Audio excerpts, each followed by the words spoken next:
So the average in inflation the last 3 months is 9.9%.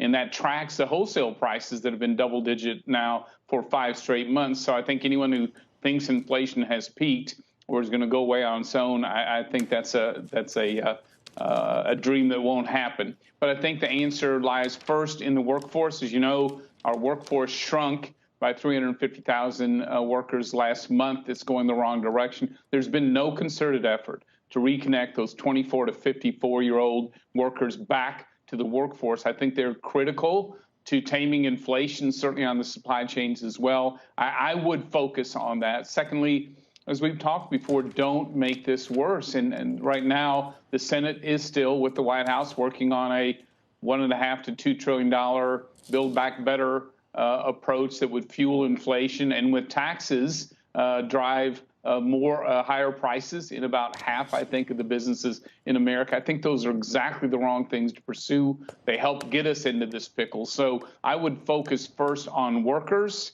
Secondly, on not taking any congressional action that fuels inflation further.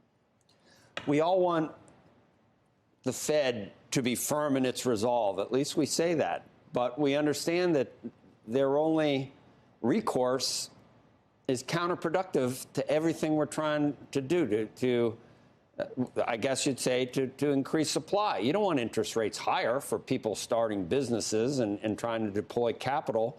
You don't want to slow down the economy or employment levels, hurt employment levels by raising interest rates.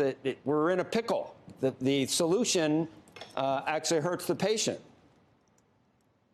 It does, and we are exactly in a pickle. I use that phrase often because really the delays, I think, denial of some of these core inflation issues last year. I think, I don't think the Fed can do what it needs to do to tame inflation. I think they've accepted a recession will be required. I think they're praying for some other type of price shock or economic shock that that couldn't be blamed on them. But right now, it is going to be very tough. I still think the answer is still on the supply side. We need more investment in these supply chain issues, more incentives to bring workers back and reconnect them. I noted 4 other countries are lowering their business rates to fight inflation. America ought to continue to look at making permanent the lower tax cuts, tax rates, both on small businesses and families, I think are very important.